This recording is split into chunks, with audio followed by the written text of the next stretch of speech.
American Office. Oh, I see we've got some office workers in. Hey, he's also been in Date Night. Oh, I see we've got some people on a date. He also starred in The 40-Year-Old Virgin.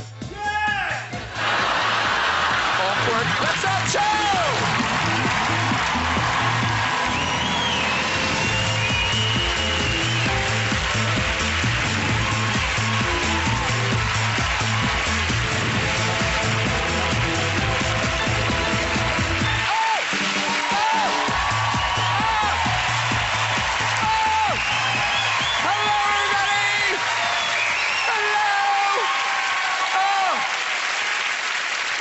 Great show for you tonight. Star of The American Office and 40-Year-Old Virgin, Steve Carell is here. Ready? I know. Star of Bridesmaids, Kristen Wiig is on the show. I know. Hilarious actor Chris O'Dowd is joining us tonight. Plus, we've got music from international superstar Mr. Josh Groban, everybody. Yeah. Oh, yeah. Very good. Now, Kristen Wiig is here. She starred, of course, in the hilarious Bridesmaids, which we all adore. And, of course, also in that film was tonight's other guest, Chris O'Dowd. Do you remember? Yeah. Because she played a cake maker who fell in love with a policeman. And you think that is very Hollywood. Because in reality, if a policeman fell in love with a woman who made cakes, yeah, he'd look like this. Chris also has a big hit with his own sitcom, Moon Boy. Moon Boy, all about a young boy growing up in rural Ireland. I know from experience there's plenty for a young boy to do in Ireland. Sport, culture, even adventure. So many sections of the library you can sit in. I jest. The library's been closed down. Really looking forward to chatting to Steve Carell. He's done so many great films. Despicable Me, Date Night, and, of course, 40-Year-Old Virgin. Yeah. They're actually planning a remake called The 80-Year-Old Virgin. Yeah. Oh, come on. Mind you, you do think it's no wonder Cliff's still a virgin dressed like that. What idiot thinks a pink suit is going to get him some action? Huh? I like that suit. Hey, Steve will shortly be filming Anchorman 2. And, yeah, I know. And we all loved him in the first one. He played a useless weatherman who was lovable but thick. I think he was based on this man. Rise, Sir Graham. Steve, very good in that film, but he's not the funniest weatherman I've seen. Hey, let's get the jets on! Later, we'll be having music from Josh Groban! But first, my Irish eyes are smiling. It's Mr. Chris O'Dowd! Oh! I love you. I love you. I love you. They're mad about you. Love you, Chris O'Dowd! Keep your hair on. It's Kristen Wiig! Woo! Beautiful. Hello, my darling. Thank you so much for doing this. And time for another party is Steve Carell! Very nice to see you.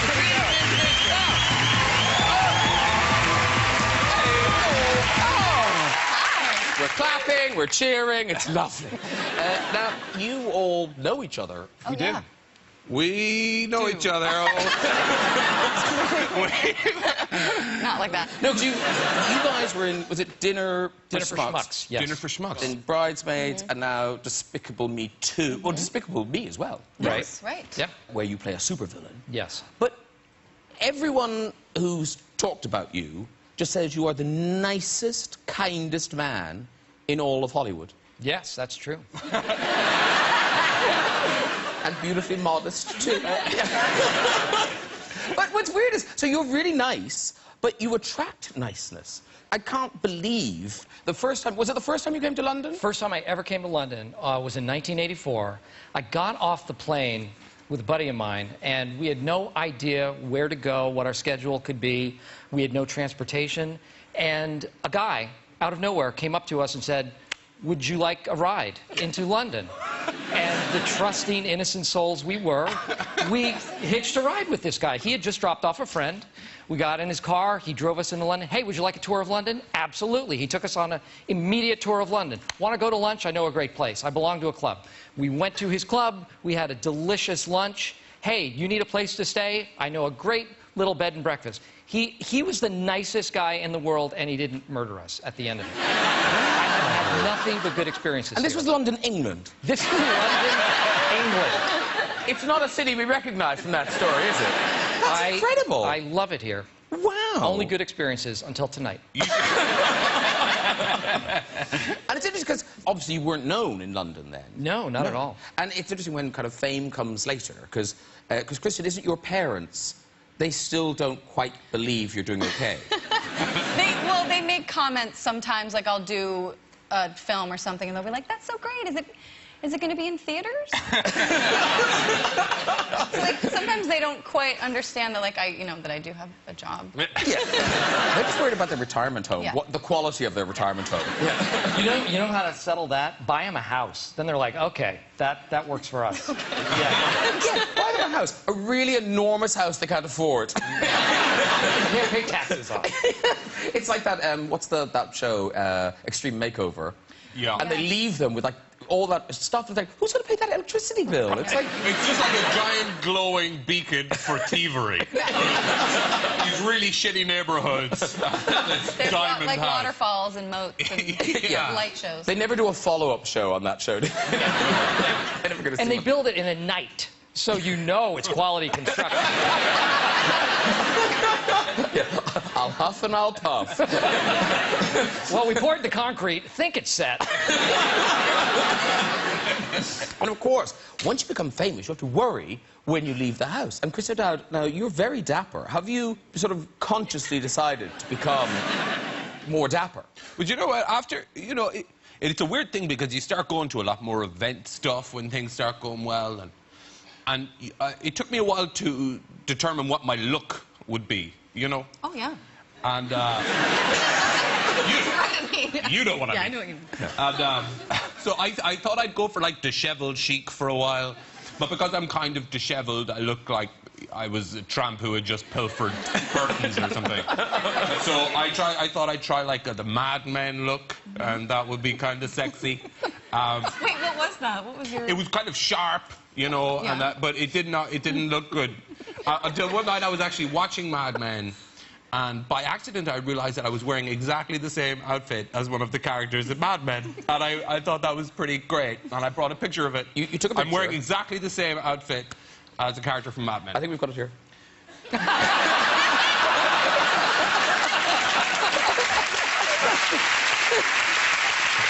Peggy Olsen chic. Hey, Despicable Me 2, it opens here on June the 28th. And now you're back as Gru. Right. The arch villain. Right. But at the end of the last movie, you stopped being a villain. Yes, he has a family now, so he has to kind of retire and go legit. And now he has a line of jams and jellies. He really does. Yeah. Have you guys watched it? Have you Yes, yes, yes. Because I went to see it at Screen, and there was children there. I laughed more than anyone. I was embarrassing. I had a lot of medication that day. Sure. So I had a colonoscopy in the morning, and they said, don't operate heavy machinery, or you're not allowed to sign legal documents. But I laughed like a drain. Children were annoyed by me. Colonoscopy the same day you saw the movie? Yes. Oh wow. That's good. That's good. Because that's really your key demographic. It was a special deal, wasn't it? Yeah. That included the price of the ticket. Yeah. A sneak preview of Despicable Me And 2. a small popcorn. Yeah, but don't eat it now. Don't eat it now. Have that tomorrow. Later on. So here's the thing. This time round, he's sort of been turned into a superhero in a way. Yeah. He's been recruited by the Anti-Villain League, which is a spy organization that Kristen's character is one of the lead spies, and she recruits my character to be sort of the villain in residence. So he goes undercover with her to find the true villain of this story. And now you are sort of romantically... There's romantic tension. Yes, there's a connection that happens. That's fair. Yeah. Chemistry? Yeah, oh, it's hot. Yeah. For a family movie, Hot kids animated movie. kids movie. Hot animated kids movie. That's how we're selling it. That and the colonoscopy part. Yeah. Something for Dad. Yeah.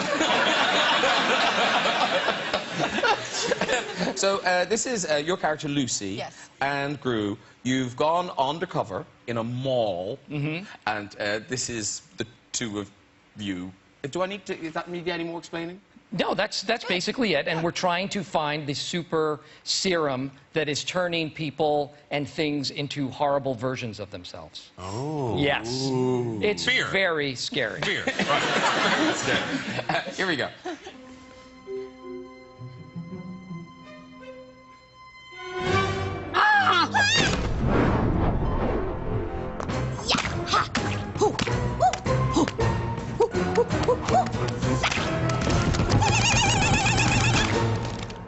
Whew.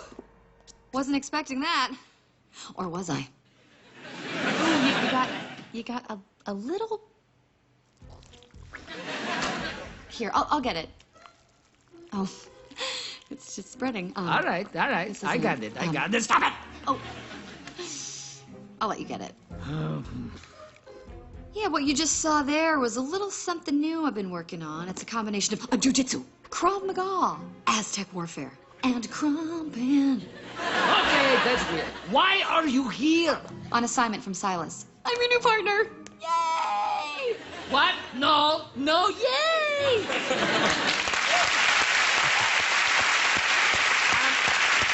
So is that... Were you doing all that, Kristen? The dancing All and of the moves exactly like that. No, I mean, there might have been some crumping movement. going Yeah, a on. little bit. Yeah. Sometimes it's just hard to stop it. You know? I find it hard not to crump. Hey, and listen, we've got to talk about the Minions, because they are... My favorite. brilliant. Yeah. They're just fantastic. Yes. There are so many minions now. There are thousands of them. Yeah. And they're following us through this press junket. Everywhere we go, there are people dressed as minions. Oh, really? In the Yeah, hallway. Like just in the hallway walking around. We're just walking around, and they're always in character. There are people in minion costumes jumping around constantly. It's the creepiest thing you've ever seen. Have they been hired by somebody? I hope so. They're just really keen fans of the film. Yeah. Hey, well, listen, kids who are fans of the Minions, because obviously Gru has created all these evil weapons and things, and this will sell, well, so well. Imagine getting this for a child. Have you seen this? They've brought out the fart gun. They have these fart guns. That's just, like, what? That's amazing. I know. And it's different farts. There's so the many thought that different went into ones. it. I know. It's Some of them are beautiful. little stretched out. Oh. I like the ones that have the tiny little one that you forget about at the end. That sneaks out. It's bringing my colonoscopy back to me. Yeah, I'll put that down. Very good. Can I have it?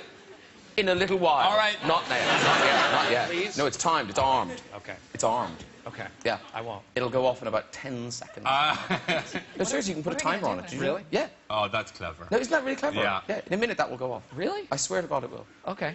There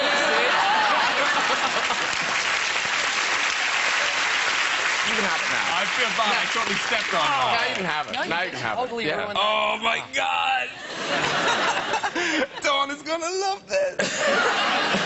Oh, yeah. And that was the end of the show. That was just 40 minutes of Chris O'Dowd doing a fart gun. Oh my God, that's the biggest fly I've ever seen. Got it. That is an enormous That was fly. like a bird. You know how you kill a fly? I know. If it landed here, what you do is you go, oh, get it over here. Because you put it there and you go, because the fly feels the pressure of the air coming from either side. So you trick it. And you go, and you get it every time. Clever murder. Fly killer. That's the best. So in character. Sorry. That fly has no idea what the danger it's in right now. Oh, I so hope he comes back. I could just see you when you learnt that. Oh, I'm just so happy. I actually did it during a take of The Office. There was a fly on the desk, and during a line of dialogue, I went, Oh. and the cameras went down like, oh my God. It was probably the coolest thing I ever did on the show. Must mention, Anchorman 2, because you're both in that as well, which is a lovely thing. Yes. People are so, I'm right, people are so excited to see Anchorman 2. Here you all are. Yeah. There's Steve down the end. That is...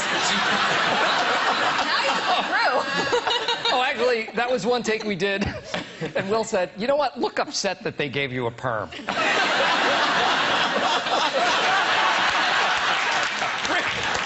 Rick doesn't like the perm.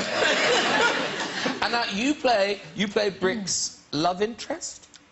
Yeah, another connection. Sparks are fine. Oh, there we go. There she is. I kind of don't know how I feel about the perm. Well, I would just say, if you're ever getting married, don't go with that hair. I have to say, doing those scenes with Kristen, there was a level of attraction to that character. I thought she was just sort of weirdly hot as that character. Yeah? Yeah. Why is everyone getting quiet? I don't know. It's a little awkward. Yeah. I thought it was kind of... Calling someone weirdly hot when they're sat right there is a bit odd. In that character. She's not weirdly hot. She's hot. That's weirdly hot. Okay. Right? That's what I'm saying. Get a room. Give me a break. Now listen. Oh! Oh my God! Did you just drink the fly? Is it alive in your mouth? Put it in his mouth! Oh, my sweet God.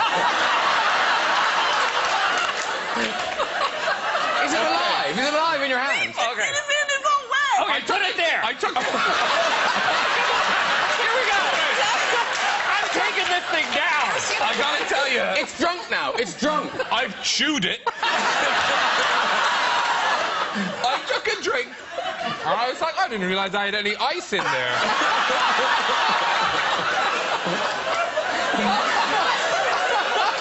Oh, let's see. Okay, are you ready, Steve? Are you ready? Oh!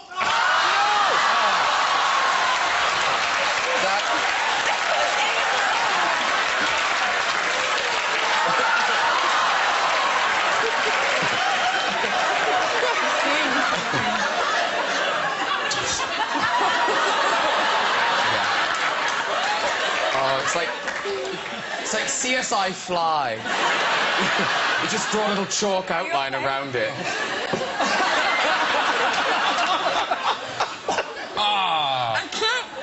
I can't believe that bit worked. That was a 1 in a million shot that was going to work. Yeah. Everyone said, it's too ambitious. Don't try it. Listen, That was surprising. I'm not gonna lie, that was surprising. But you didn't swallow any of it. It's all still there. That's why I'm a good girl.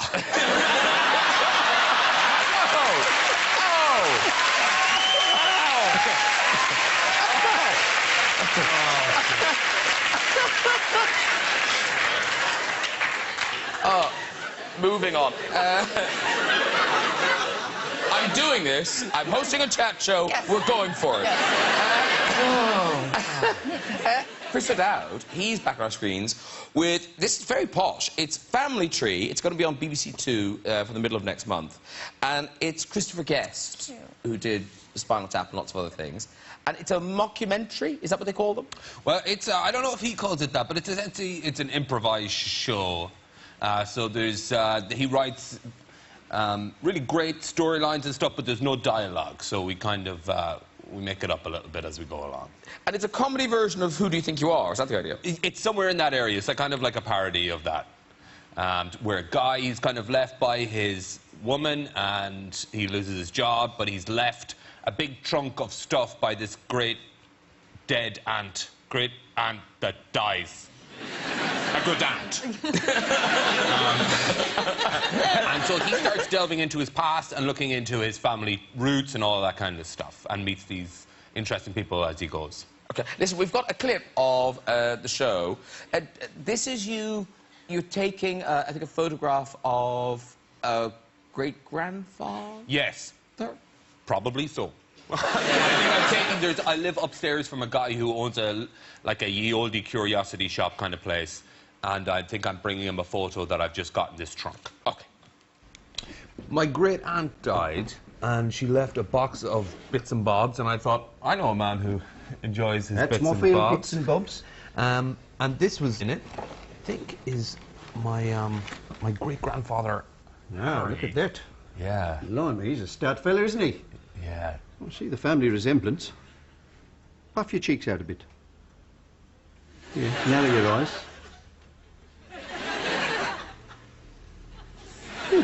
No, not really, no. No? Okay. Well, I can tell you this much. It's turn of the century, I'd say. Right. Yeah, anywhere in the early 1900s. Tommy, I wouldn't do that. That's not a musical instrument. It's a Victorian dildo. Early prototype. I'd like to be able to say you don't know where it's been, but I think we know exactly where it's been now.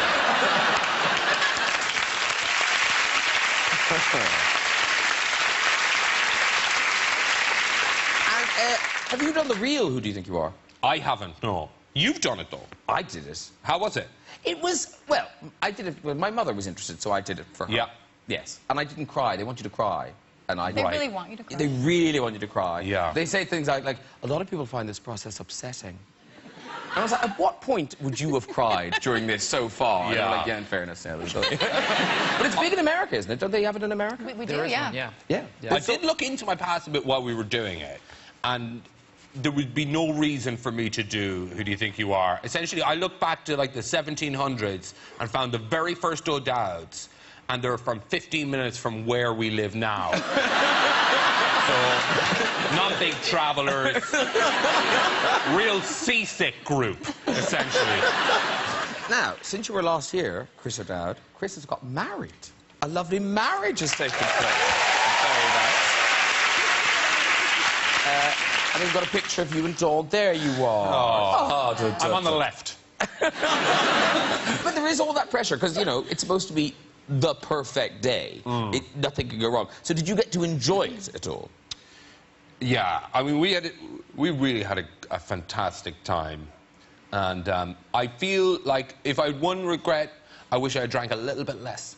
Because, and also the adrenaline and all of that kind of stuff, I don't remember a lot after like 12 or 1 p.m. in the morning, like, you know, in the night. Oh, right, yeah. Right, yeah. And right after the ceremony, it's gone. No, and we were talking the next morning, and Dawn, you know, we were kind of post-morteming the whole thing, and we were saying we had a great time, and I said I wasn't too drunk, was I? And she said, no, you were fine. You were fine. And I said I wasn't rude to anybody, or I wasn't dancing on tables, or. And she said, no, you were absolutely fine. You were great. I was surprised that you wore the crown for so long. And I had no recollection. And I was like, no, I wasn't wearing it. You're taking the piss. And she said, no, here's a picture of you. and we think we have the picture? Yeah, you brought in the picture. Like.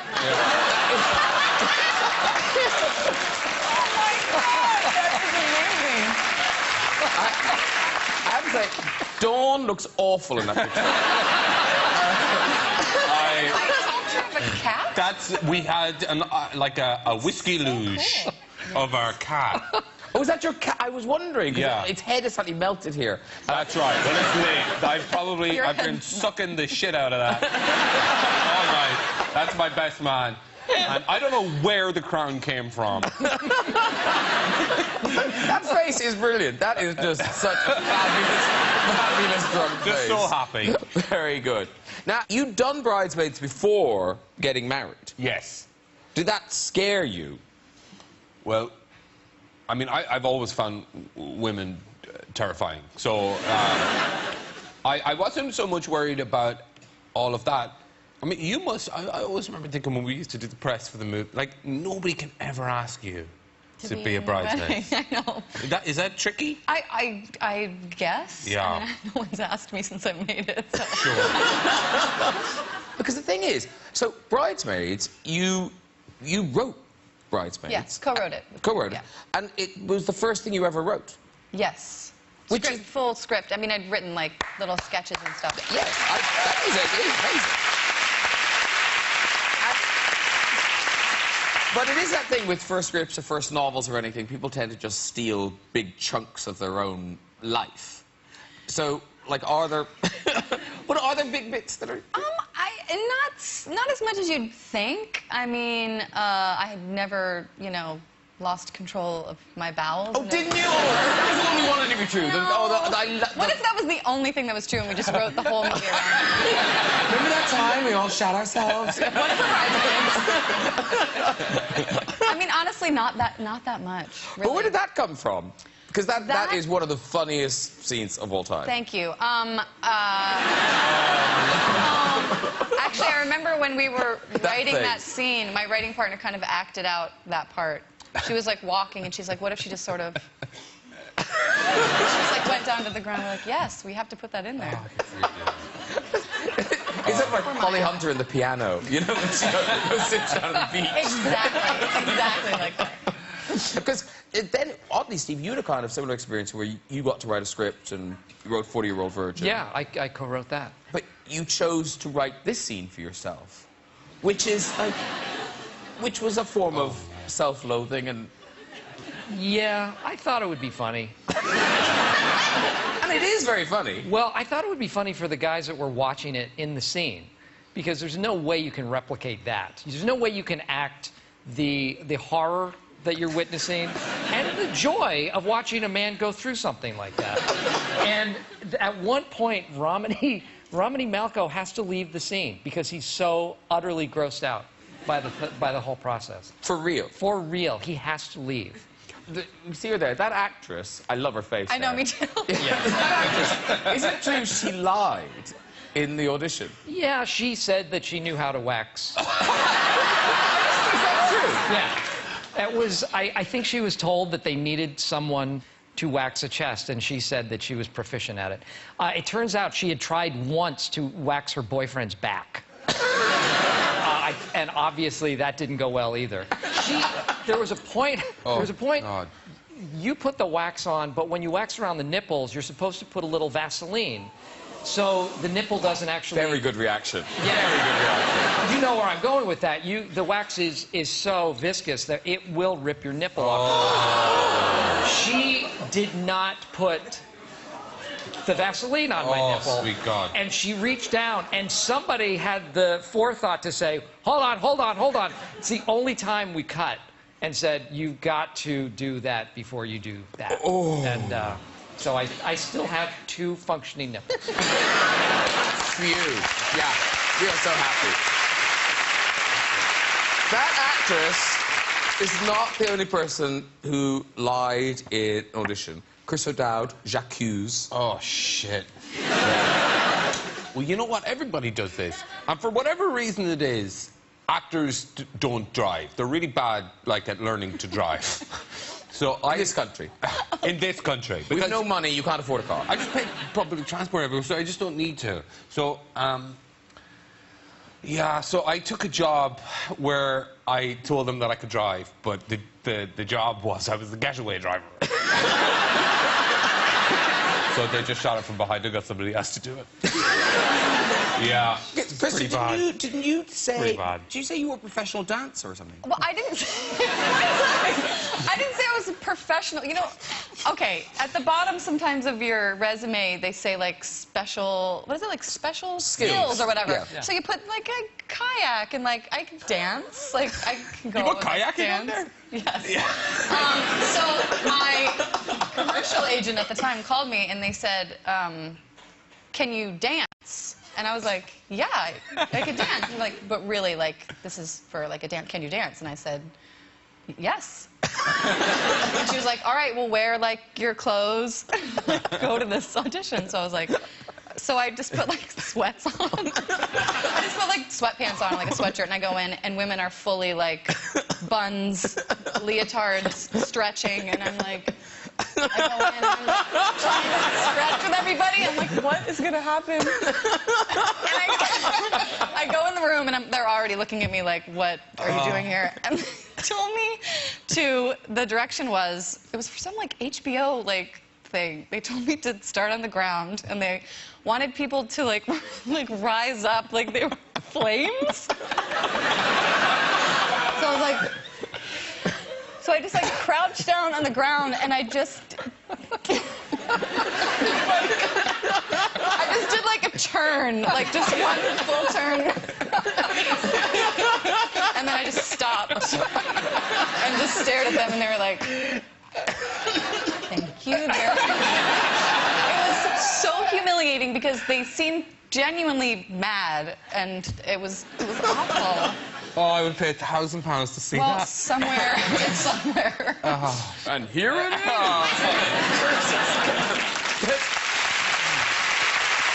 Steve, you had your share of, I don't know whether you were a struggling actor, but didn't you do a weird thing selling wine on the phone? Oh, yeah, yeah. Which seems like they'd never call me, and I'd be so easy.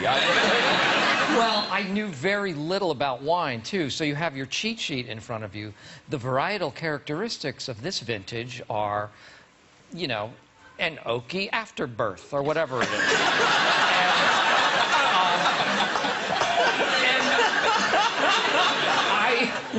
I clearly never sold a bottle of wine. And I only worked there for one day because who buys wine over the phone? You can go to the store and buy wine. You don't have to buy. Some guy cold calls you and says, "Would you like to buy some wine?" I think you would. You wanted to arrive immediately. Exactly. Where are you? Ding dong. Glass of wine. Thank you so much. Because, Chris, didn't you work at a call centre as well? A charity one? I did. I worked in a charity call centre for a year or so for like an animal charity. I know, for an animal charity. And you would call up people and say, and we weren't quite cold calling, we were calling people who already had like a direct debit and asking them to increase it. And we would kind of tell them, my whole campaign was endangered species. And you would tell them about the endangered species. And more often than not, the endangered species was a bat. Some kind of a bat somewhere, and everybody's like, great. I'm glad they're dying out. Nobody gives a shit about bats. Oh, this bat in Korea is this newt in New Zealand. Nobody gives a shit. So eventually, if you want to get any money, you have to make up animals.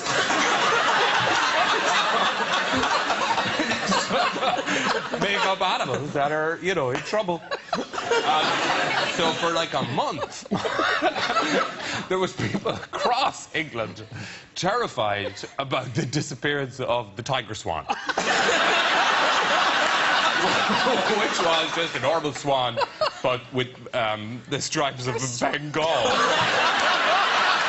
I'd be like, oh, well, they're disappearing. And they'd be like, it's, I don't know, I haven't heard of it. Well, it's fucking rare. That's why I'm calling. If they were everywhere. So, yeah, we raised like £300,000 on that campaign. But I did get fired.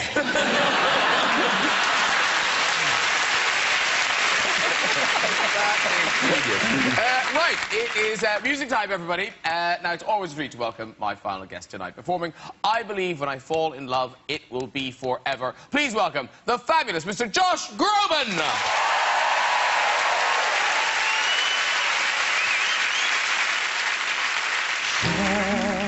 Dreams, worthless years. Here am I encased inside a hollow shell. Life began and then was done, and now I stare into a cold and empty well. The men sounds that meet our ears, the sights our eyes behold, will open up our merging hearts and feed our empty souls. I believe when I fall in love with you, it will be forever. I believe when I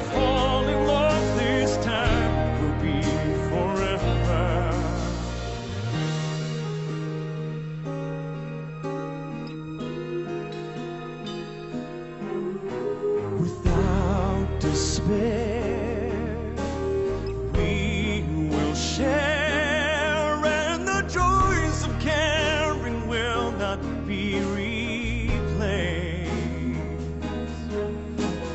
What has been must never end, and with the strength we have will be erased. The truths of love are planted firm, they won't be hard to find, and the words of love I speak to you will echo in your mind. I believe when I fall in love with you, it will be forever. I believe when I fall in love this time, it will be forever. I believe when I fall in love this time, it will be forever.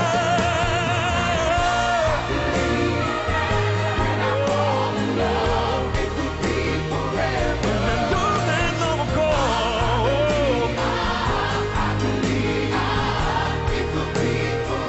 'Cause I finally believe you're the only one for me.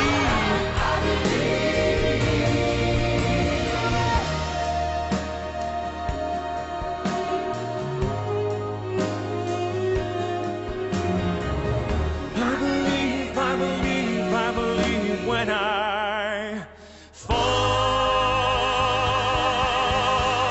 when I fall,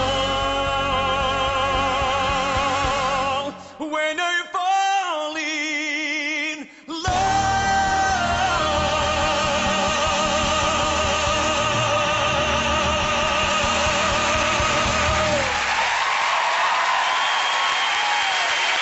Josh Groban, everybody!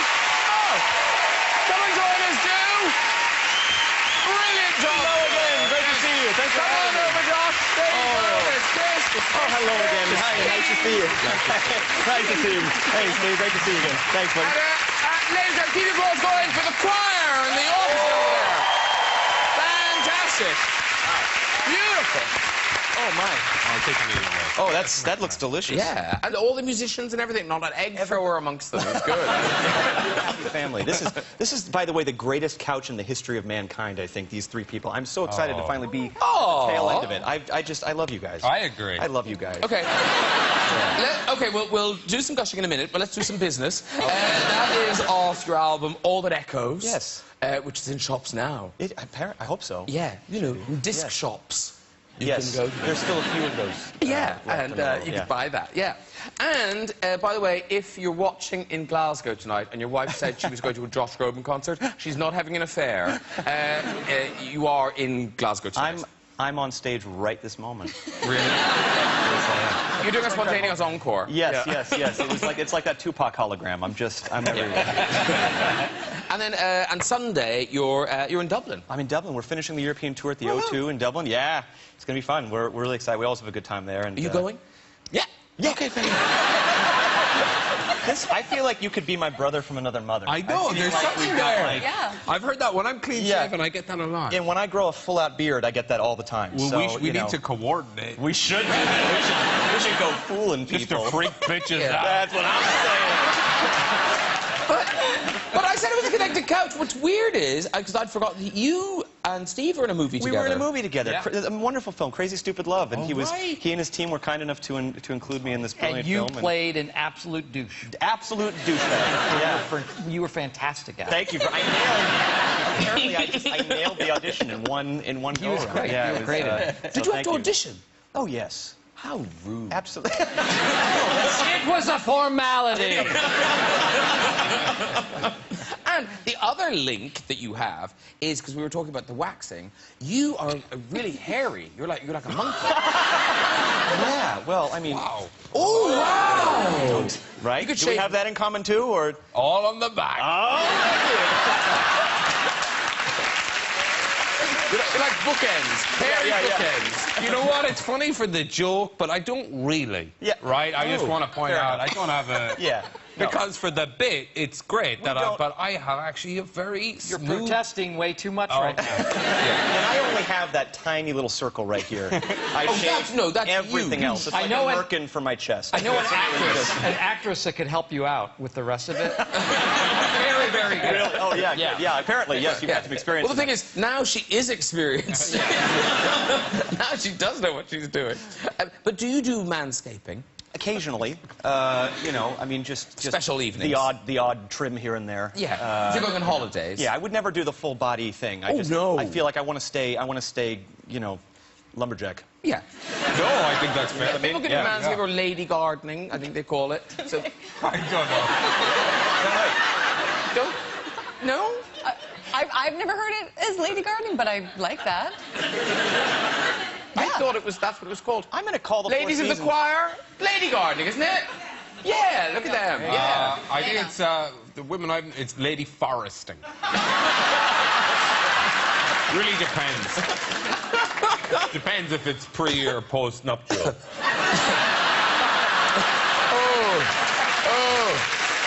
Now,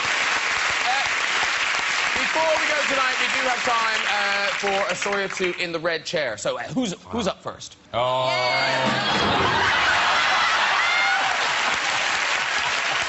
Seriously? Seriously. Okay, next one now. Hello! Hello, Graham. Hi, did I meet you outside earlier? Don't think so. No? Okay.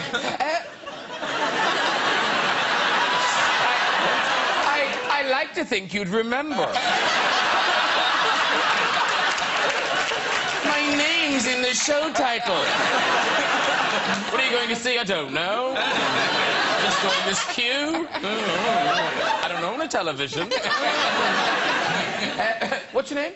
Paula. Paula. Hello, Paula. And where are you from? Islington. Islington. And do you have a job, Paula? Yeah, I'm a manager of a sheltered accommodation. Oh, very good. All right. Doing good work. And off you go with the story.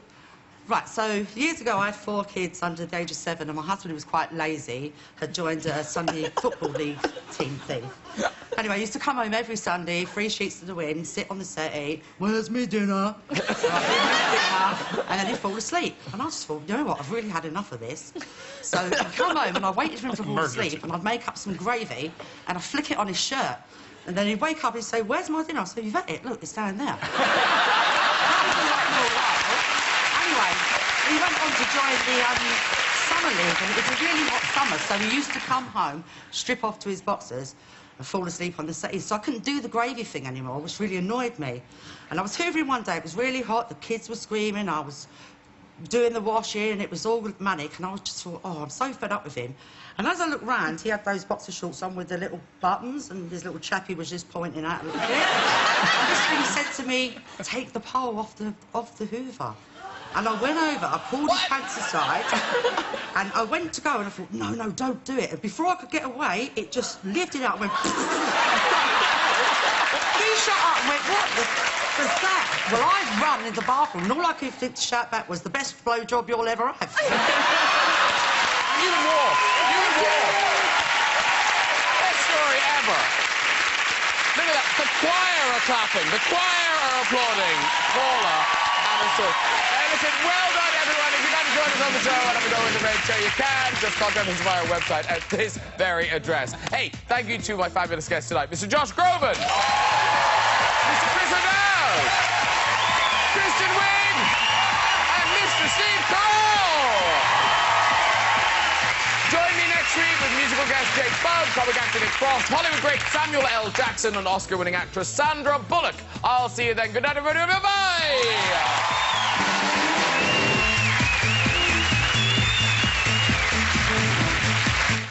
Yesterday on BBC Radio 1, Greg James also chatted to Steve Carell along with Bridget Medler. If you missed it, head online to the Radio 1 website. Well, filming your raunchy antics is never a good idea, so I'm told. We're on a road trip next and doing anything for money. Peter's taking part in a medical experiment. Family Guy on BBC 3.